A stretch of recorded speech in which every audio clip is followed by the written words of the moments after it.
Mahama dream panty or sign the name back to Akunyano. So hallelujah. Na say ya to abani wie. Say ya to abani wie. Ni ampai bo bia ya bo. Ni ya hodi bia ya bo. Ni bra bia ya bre. Ama JM. Na se niema to fa ho pa dia mi donyame. Asofo bi ntimi ntira o my Ghana we mo. Abusiafo afiaba ene yedi ye nyina ye ne tua se enche bia na JM John Dramani Mahama kane Ghana man pani dada ekohia sofo empanifo ewo oman Ghana mu na tesenye asem keto eno evangelism apart bekasa e dia fan komsha Reverend Owusu Bempa ehye ewo ho no so ono de JM de odo ne yie pa na niema omo ye wosumase e de aboa no no omo bo mpa ye se enkomsha na Reverend Owusu Bempa ebehye no ebebam na se ambam de obetutu na nan akopie mu ewo na asori den mu na de sema wodo bebe na en evangelism apart e de abetu dwan fasa asemi anse ne bukwa ko TV aba no na meka ousa dance e ba ointment eso wakọ ejuma ba honam ye we waposo sisim kotodwe wo de anse kopẹ adanse e ba ointment true wo mafo e wo UK ne important je say nkun eye nku bia e ye ejuma won aso bia je say wo pay bia bomodi ana kopẹ bi e wo eBay ana say drchawheba.com na etimi bo we pa FD ajatumsa Odi for ba guda. Original prophetess guda. Eye no na ekoso no. Eno asemu mu de bi obi dia no so no. Ye papa Reverend Isaac Owusu Bempa obompa ya ma JM. Ono ano se JM sa wo moja ontimi ni president. But and then was nyame say JM adwin panti. Nyame de o man resign shanensa. Enti ye twen ye to abani wie na ebam a. Na ya gye nkomhye na tum se amamu dia ya be kire ya dwen. Amamu ya be kire ya dwen. Because now no o se nyame na aka kire no. So let us be humble and listen to the voice of God. Yes, o se nyame no. Eni nyame sifo ya o de se ya papa Mahama be wini. What you say so for Reverend Isaac Owusu Bempa to prophesy that Onyame say ya papa Don Dramani Mahama dream panty or sign the name back to Akunyano. So hallelujah. Na say ya to abani wie. Say ya to abani wie ni ampai bo bia ya bo. Ni ya hodi bia ya bo. Ni bra bia ya bre. Ama JM na se niema to fa ho pa dia mi donyame. Asofo bi ntimi ntira o my Ghana we mo. Abusiafo afiaba ene yedi ye nyina ye ne tua se enche bia na JM John Dramani Mahama kane Ghana man pani dada ekohia sofo empanifo ewo oman Ghana mu na tesenye asem keto eno evangelism apart bekasa e dia fan komsha Reverend Owusu Bempa ehye ewo ho no so ono de JM de odo ne yie pa na niema omo ye wosumase e de aboa no no omo bo mpa ye se enkomsha na Reverend Owusu Bempa ebehye no ebebam na se ambam de obetutu na nan akopie mu ewo na asori den mu na de sema wodo bebe na en evangelism apart e de abetu dwan fasa asemi anse ne bukwa ko TV aba no na meka ousa dance e ba ointment eso wakọ ejuma ba honam ye we waposo sisim kotodwe wo de anse kopẹ adanse e ba ointment true wo mafo e wo UK ne important je say nkun eye nku bia e ye ejuma won aso bia je say wo pay bia bomodi ana kopẹ bi ewo eBay ana say drchawheba.com na etimi aboa wo ye pa FD ajatumsa na UK apan adwatum tu de ye nku adane da wo de bedu djuma e ma wa adwen enye okisni bia kopẹ adanse ba ointment na emboa wo akwanya sanye na eso yanko na ekutensema wo du bi evangelism apart abeka e de afasa asemi ye ba ya to aso e de ama Awu say papa Reverend Isaac Owusu Bempa e bompa ye ama ye papa JM no mo amu ya ho man can't tell me some rapture, me say rapture no, and then mia. Rapture no, and then mia. Odi for ba guda. Original prophetess guda. Eye no na ekoso no. Eno asemu mu de bi obi dia no so no. Ya papa Reverend Isaac Owusu Bempa obompa ya ma JM. Ono ano se JM sa wo moja ontimi ni president. But and then was nyame say JM adwin panti nyame de o man resign shanensa enti ye twen ye to abani wie na ebam a na ya gye nkomhye na tum se amamu dia ya be kire ya dwen amamu ya be kire ya dwen because now no o se nyame na aka kire no So let us be humble and listen to the voice of God. Yes, or say nyame na akachire no. Eni nyame kachire no me na me ni ho. So we will wait until December. Say December ni duru na nyame ya dum ni JM wi ni dia. Eni ni ehun sampa. What you say? Or say maybe save the. Ni ehun say ampa nyankopon asam na ye no kore. What you say? Samamu so dia ya beba be kire ya dwene. Ni ehun say ebia ni ye papa JM kura nyame de na e badada. But ye papa wusu be mpa de ne sakoto no so no. Ena ama onyankopon agu fihyew ama JM anwi ni. Enti ye twan ya to aba na wie. Because ye nim president ye papa Kufuado obeba no. Ye papa Reverend Isaac Owusu Bempa. Obeka nsem bebre kire ye say MPP amamuo no nyame ye papa Kufuado amaye niam abekọ fine bibia be ye fine but say ye mienu mienu eti oman ni mo no. Se niam ekọ fine we will know and call fine so we will know. What I say, and sometimes I don't want to prophesy for now because ya won crofobia. Ebia JM nyame choose to be the president for 2025. But I'm sure yes and sebi ton so it's me nyame de bufuo esesa. Ni position nyame pese wo de man no. Nyame betimi de obi hu abufuo. Hwe ma me ka sunsun ma se me nkyere mo. Na David de nyame akoma so pa. But asemwe de bia metia na apostle direct me. Na Nyankopon edo David papa. But nyame ka che David say David da bi bone wo ho bone wo nsa. Teme mpren ma wonsi asole dan ma me. Nyame ma akwan ma Solomon si asole dan ma nyame. What was say? It's ebia JM me pena semba na say no say omo election we ni nyina no na yetimi promote bi ma wo ne ye won krofo omo eye ayi ye won krofo a omo ye NDC for big akwesi mu nyina na ye post bi wo ye page no so to promote for them. Ebia Nyankopon choose JM say omo ye president Emma or my Ghana for 2025.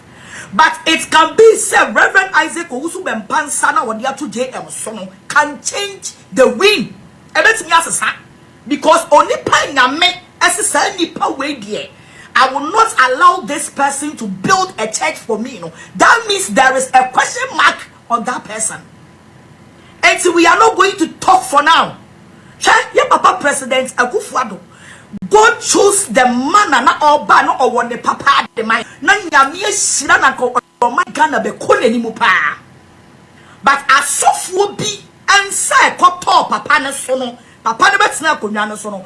All the visions that the man have for the country, and to be fulfill it, and then you share a you can't say National Cathedral. I am very sad. I am very, very sad. Adami who you know, Miss Suye. I am very sad. What you say? Now a papa no wish for say obesi cathedral dia manyame. But at the end to me amam. A toddler will should be back. But asofo bi omodo omonsa beto so no etimi ma wunshira nesesa. So I am not going to talk for now. We will all wait for 2025.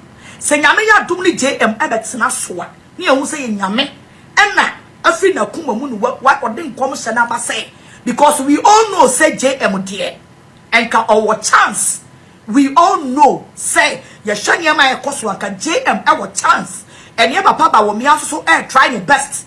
Or no, so anything can happen. But say ya obey sabi atogo so no can change your ring. It can change it. Yes. But we are not going to talk for now. We will wait until December after voting abano. Na say nyame ya do ne papa Mahama betena so de ya. Ne ehunu say ya papa Reverend Isaac Owusu Bempa. Reverend Isaac Owusu Bempa nkom so no share no eye nyame na kasa kire no na say papa Bahama ade nyina de we all see the atmosphere. We all saw the atmosphere. We all see the atmosphere. Say this man has 80% chance on Ghanaians. Yenya ye hunu ye. Se papa no or chance. But and sebi ne atone so no. Me say na me wo 100% assurance. I don't have it for now. Unless we finish Abanet one. Unless we finish. Because again Sabia na esa also. Again Sabia na esa also spiritually. Again Sabia na esa also. So but Nyankopon na say ya to abani wie. Say ya to abani wie ni empa ibo bia ya bo. Ni ya hodi bia ya bo. Ni bra bia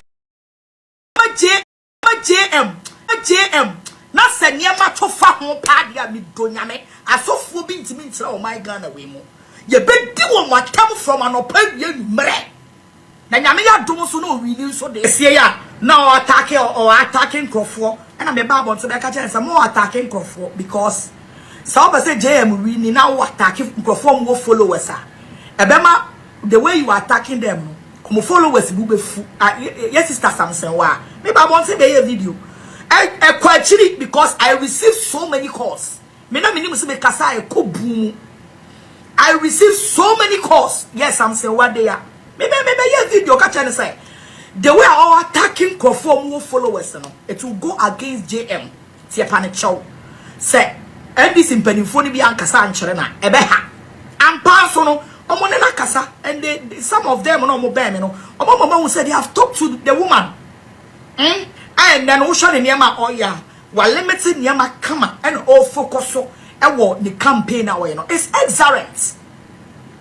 It's yet ya papa JM na ya don't know, maybe JM don't pa, but maybe ya politics. Yang na no be any papa no 2020 a year a woman here. Our chance, even the number 8 in the crash as our chance. By for Reverend Isaac also bempa for putting his hands. Ewo JM so no se niam atofa ho a ada bempa waso be ye hye wo krom arof waso be ye hye de be ka che wa ne say wa be say ye niam bebre because ya bra for so many days and I would just minutes I crap for JM say wono wantu ni nan ama wa sorry then but you rather and a two car a call baby I the conference no me menya politics I'm not NDC because me ko bi ni akokasa grada ya NDC ni that is why enti man ko bi ntimo am frefrem sama maba that is why I did not go there baby am ko any a peace council the peace council is there for NDC they are there for MPP and utsina mu hu me wo ho no but ye papa mahama ya de a na kamia mitimi post wo mo me page so de kamia na ese me ye first person to be there. Now, so no, Osman go up. Enti no, ya papa mahama, adia me dia sama bomb and sama man say, 1 to 2 the naya ma a dab and power. Then, who call the naya say? Now, you will say, really, dear, at the home of JM Dada. At the home, I ain't now, you didn't go from say, really, the home of JM Dada. I have 2 many really JM and to me, really, dear, and ye.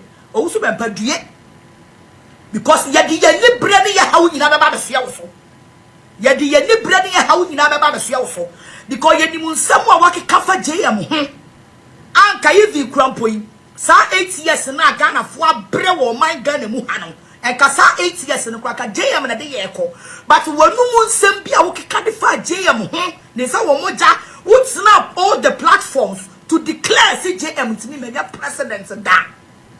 I know they never to Mrs. Sanadrin. Bible say Abra above Onyankopon so ma above for some cancer Ezekiel say Onyan Samansie na me awurade me bede ne nkwa no. Bible say na Ezekiel twa n'ani hwe ne dan na wo so kire awurade ma awurade di mfie ni bi ka ni mfie ho.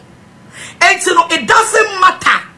Say e bia nyame aka say JM to be your president da but Nyankopon hwe se ne a and the cathedral and say at that one God can change his mind. It's no dear, it can be possible. It's no obedient about doubt to sound commission we say JM. We will not doubt it. Yeah, doubt it. Nemo send any idea lame why this is for you lame or more cock. I'll be smooth or with you lame and on my 8 and no maji, no my way no maji, down smoothness level almost con smooth no. Ana Joma ma con smooth no mono.